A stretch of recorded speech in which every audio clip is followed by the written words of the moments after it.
En los años 1970 se vivía en Chile una época recordada en cuerpo y alma por algunas personas, debido a que se instauró por primera vez en el país el socialismo por la vía democrática a manos de Salvador Allende Gossens, quien era un médico cirujano de la Universidad de Chile y político socialista.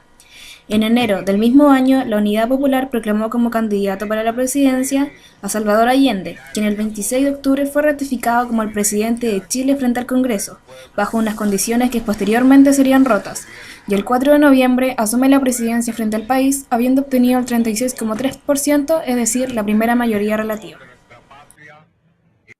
En ese tiempo se crearon varios grupos de izquierda y empezaron a atacar a las personas, sobre todo a los que eran de otros partidos y a la democracia cristiana en particular. La democracia cristiana no podía hacer reuniones en los barrios porque llegaba un grupo siempre a atacarla. Por lo tanto, fue una muy mala experiencia de convivencia interna del país que había muchos problemas, ¿no? No sabíamos en qué íbamos a parar, en qué iba a parar todo el desorden y el caos que había.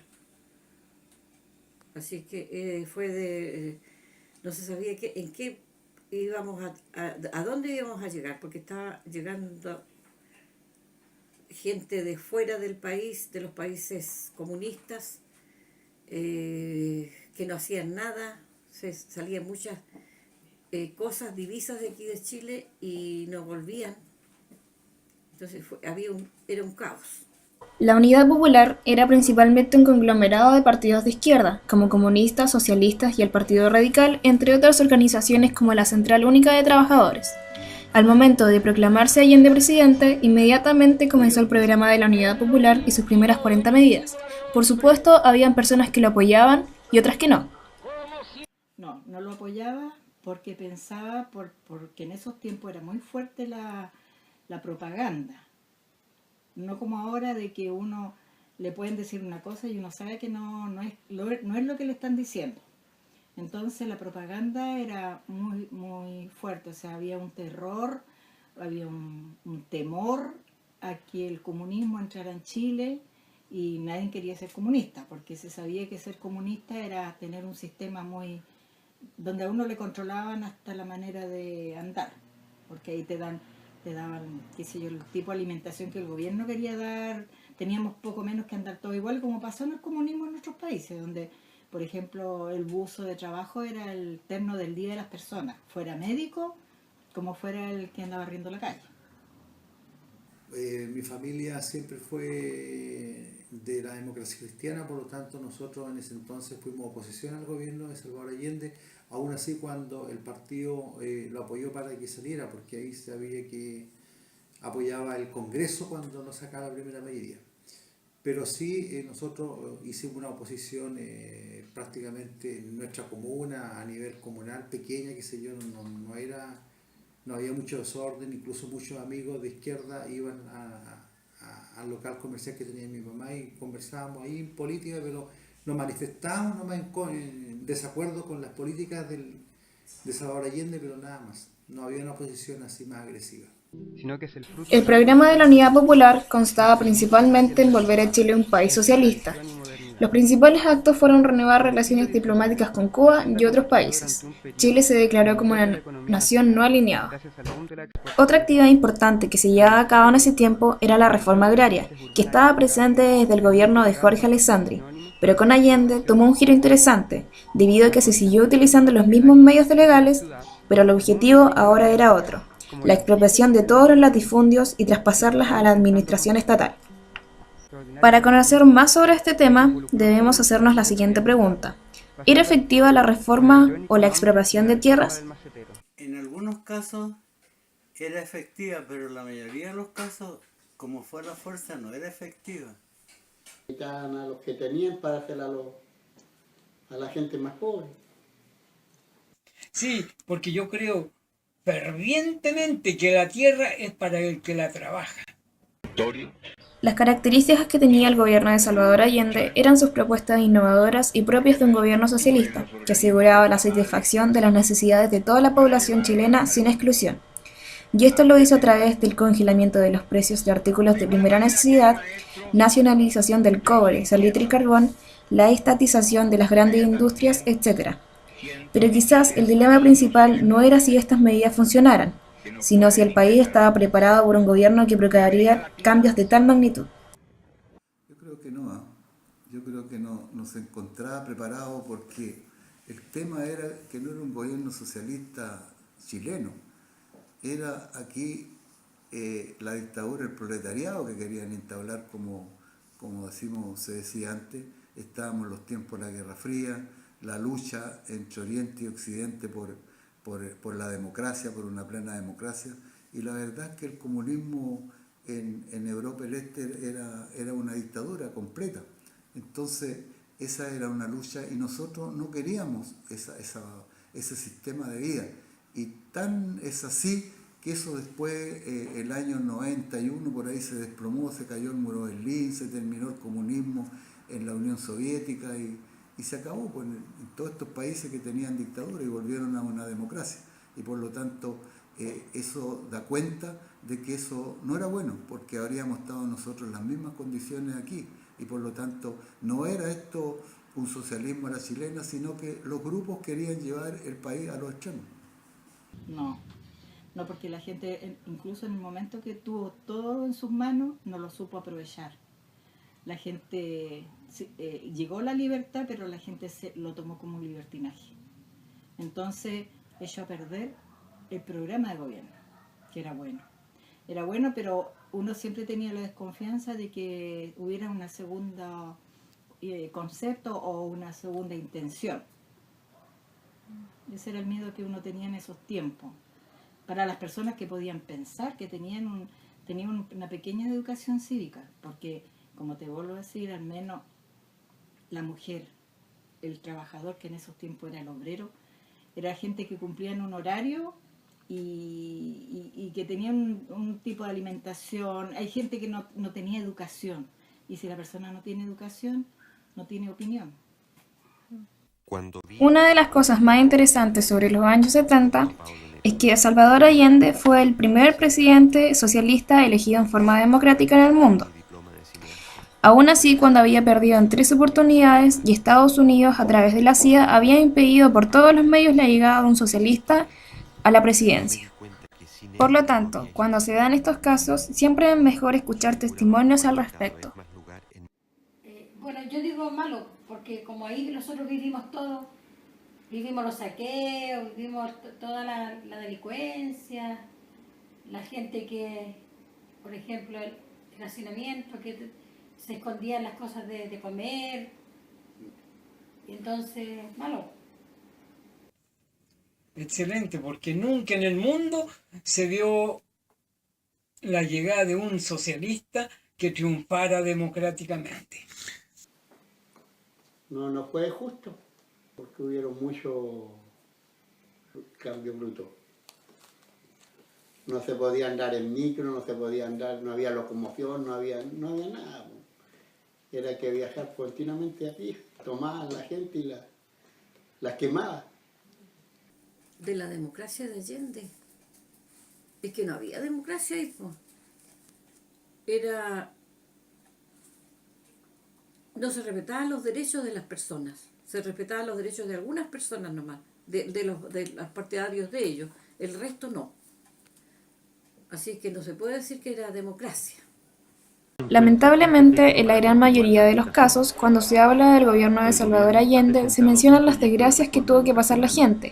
Uno de sus ejemplos fueron las consecuencias de la nacionalización del cobre, y que eran cambios que el 2/3 de la población no quería hacer, como el reajuste salarial, la igualdad extrema, al punto de que la ropa de trabajo fuera la misma para todos. Y otro suceso lamentable fue lo que ocurrió con la reforma agraria, que no se había educado a la gente con respecto a los terrenos y por consecuente esos terrenos se perdieron. Estos hechos pueden parecer simples, pero para los vivientes de esa época no lo fue. Nosotros y prácticamente las familias sufrieron la escasez de alimentos.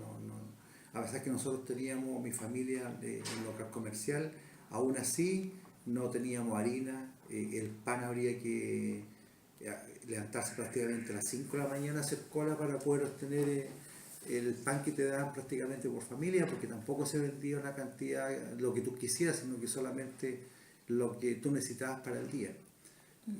aceite, qué sé yo, lo que eran las legumbres, los fideos, el arroz, el azúcar, por ejemplo. El azúcar prácticamente era muy escaso en ese entonces.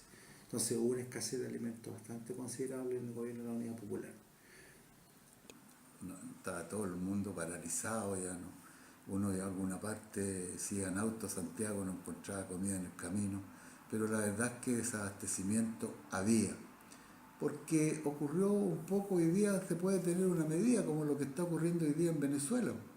En Venezuela Chávez quiso llegar a lo mismo a su país y hoy día también tienen falta de alimentos porque empezaron a echar toda la industria extranjera y se apropió el gobierno de todo eso, el Estado, digamos, de Venezuela, comandado por Chávez, y resulta que eso no es posible mientras un país no esté preparado para, primero, para poder alimentar a un país y tener las cosas que la gente necesita, ampliar la industria, el campo, todo, pero esto hecho así como pasó aquí, entonces eso no fue bueno, fue malo. Incluso teníamos nosotros en ese tiempo, se armaban automóviles en Chile además, ¿ah? La Fiat, la Peugeot, la Citroën, también Mademsa, Fensa, la RCA Víctor, hacíamos muchas cosas, estábamos construyendo, haciendo autos aquí, como ocurrió esta lucha frontal con los países, sobre todo con Estados Unidos, no hubieron más repuestos y se cerró esa industria que no se ha podido recuperar hasta el día de hoy. Y eso tenemos que reconocer que fueron daños que se hicieron. Y además la industria chilena pasó toda a manos, se expropió todo eso y la verdad es que los que estaban a cargo de la industria no tenían idea cómo funcionaba una industria, cómo se producía, cómo había productividad o no. Entonces todo eso fue un desastre, esa es la verdad. Y eso llevó al país también a que hubiera escasez de alimentos, escasez de todo. Aquí no habían televisores, no habían autos, todo era con sobreprecio, todo era mercado negro en definitiva. Que hoy no se reconozca eso, bueno, yo sé que nunca lo van a reconocer, pero eso yo lo viví y esa es la verdad y la realidad de lo que aquí ocurrió. Bajo un gobierno socialista, el Estado es responsable de proporcionar espacios o instancias en las cuales se genere igualdad para cada individuo de un país. Se basa en que el pueblo genere para el mismo pueblo, es decir, quedan afuera cualquier tipo de clasificación, ya sea social o económica. En lo económico se refiere a las clases sociales, pero ¿será posible su extinción? Es que siempre van a existir las clases sociales. Siempre van a haber algunas personas que tienen más y otras que tienen menos, porque las que tienen más les dan trabajo a las que tienen menos. Entonces yo pienso que no deberían eliminarse tan así, porque no ha resultado en los países socialistas y comunistas esto. No, siempre van a existir. No debiera ser tan notoria la diferencia que hay en las clases sociales, porque los pobres son demasiado pobres y los que tienen plata tienen demasiado. El programa de Allende ha recorrido todo el mundo, pero su efectividad, según algunos políticos, depende del país. La práctica política era buena. Lo que pasa es que tuvo mucha gente, por decirte, la gente que tenía grupo pertenecía a un grupo económico, que eran pocos en esos tiempos, no como ahora que hay varios grupos económicos, y que te controlan el abastecimiento de un país. Esa gente que, por ejemplo, los dueños del mar, que dice uno ahora, ellos controlaban, todavía controlan, y esa gente no quiere largar eso, porque es fructífero para ellos. Entonces esas familias se enriquecen y no quieren perder esa ganancia. Y eso es lo que, lo que perjudicó. Los grupos económicos perjudicaron la realización del programa de Allende, porque el programa no era malo.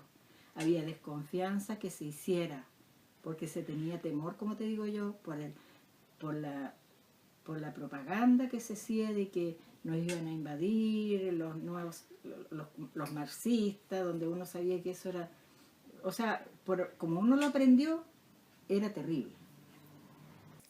¿Por qué? No, porque no eran, no beneficiaba a todos los chilenos, eran algunos más beneficiados que los otros.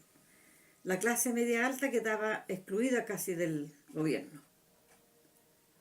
Luego de 3 años de un intenso gobierno socialista, este termina con un golpe de Estado realizado por el general Augusto Pinochet, lo que comenzó en la mañana del 11 de septiembre de 1973, cuando la Fuerza Armada y de Orden lograron controlar fácilmente el país y exigieron la renuncia del presidente Salvador Allende, quien se refugió en el Palacio de la Moneda. Tras el famoso bombardeo, Allende se suicidó, comenzando así una dictadura militar que se extendería hasta el año 1990.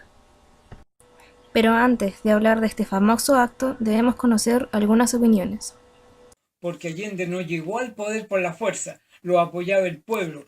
Y unos días después del golpe se realizaría un plebiscito en Chile para saber con el apoyo que contaba. Y si el apoyo no era un 100%, Allende no iba a continuar dirigiendo el país. Lo sentí de cerca porque, sin ser Mario un activista, participó en formar organizaciones que se pudieran, no te voy a decir yo partidos políticos, pero sí puede ser, por ejemplo, donde la gente se aperaba de cosas para defenderse de lo que se veía venir, que era el golpe de Estado. Y toda esa gente que tuvo ideas y que fueron, como te dijera, identificables, todas esas personas fueron perseguidas. Y muchas de ellas fueron que no volvieron nunca más a sus casas, los sacaron y nunca más volvieron, fueron torturados, fueron muertos, y incluso todavía hay personas que esperan encontrar los cadáveres de sus seres queridos, aunque hay mucha, no sé, la misma política tampoco deja avanzar eso. Aún así, haber llegado a la democracia y haber podido ingresar a los archivos que se hubieron, pero es que nadie quiere dejarse pasar a llevar. Por ejemplo, los militares no van a entregar nunca una información completa porque ellos son una casta. Son una casta. Entonces ellos también tienen un régimen diferente al civil. Ellos tienen normas diferentes a nosotros. Ellos tienen sus propios juzgados. Entonces ellos juzgan a su gente, y a su gente que participaron ellos no los van a estar condenando porque ellos lo vieron esto como una guerra que había que ir en contra del sistema porque era un sistema, como se dice, comunista el que estaba imperando. Sí, lo justifico, como nosotros lo vivimos, lo justifico, porque ya era cansador, estaba uno agotado de ver tanta maldad, como que la gente se aprovechó. Imagínate tú, nosotros vimos cuando botaban, daban vuelta, por ejemplo, en el río Biobío, daban vuelta los carros llenos de pollo para que desabastecer el país, para que no hubiera, se escondían las cosas. ¿Ah? Entonces, sí, era justo, era como preciso que ya llegaran. Hubiese sido él u otro, se justificaba un golpe militar, porque era necesario, si no habría sido, no sé en qué habríamos quedado al final, habría sido otro satélite de Cuba o de Rusia que en ese momento, Chile. En ese momento del golpe fue justificado por la mayoría de los políticos. A medida que fue pasando el tiempo se fueron dando vueltas la chaqueta. En ese entonces parece que no había otra posibilidad de salir de la situación política. Yo creo que la intervención era prácticamente necesaria. No obstante ello, no podemos justificar los hechos que ocurrieron después del golpe de Estado. No, pues yo no tuve problema porque en el trabajo nosotros los militares lo andaban. A mí me venían a dejar y me venían a buscar, fue necesario. porque había mucha delincuencia, había muchas aberraciones, las cosas no Mucho se desorden. veían. Mira, nadie puede justificar un golpe, ¿no? No es bueno para un país un golpe. De hecho, esto nos atrasó 20 años. Por eso es que la democracia aún no podemos llegar a una plena democracia con todas las heridas que quedaron, ¿no? Pero en ese momento era todo difícil de controlar. La gente ya salía a la calle, había paros nacionales. Evidentemente que mucha gente de la clase alta cooperó para esto. También algunos países cooperaron, como también estuvieron metidos otros países aquí para cooperar para que llegáramos a un comunismo aquí en Chile. Pero yo creo que debiera haber habido otra salida, porque esto permitió que el país se rezara, que se terminara la democracia, que ha costado mucho recuperar a los líderes que habían en el pasado, y eso está dándose conocimiento hoy la opinión pública, que ya casi no hay líderes, no hay personas como los que hubieron antiguamente. Yo podía haber discrepado de Allende, pero era un líder. Frei era un líder, Alessandri era un líder, eran gente que mandaban y tenían ideales y tenían muchos sueños para hacer a Chile grande, ¿no? Y por lo tanto yo creo que podía haberse buscado algo, pero distinto, para no haber permitido que llegara el golpe militar, pero prácticamente eso ya casi fue imposible. Y yo creo que el chileno que diga que eso no le gustó, porque una cosa es que le gustara o no le gustara, pero eso vino, y la mayoría de la gente yo creo que ya está aburrida y cansada de todos los problemas que estaban habiendo, porque el chileno nunca se ha dejado que le indiquen cómo tiene que hacer su vida. Eso pasó con Allende y pasó también con el golpe militar, porque tampoco el país aceptó, se tragó un poco esto al principio, ¿no? Pero después ya no aceptó que se siguiera aquí torturando, matando y haciendo cosas que no correspondían.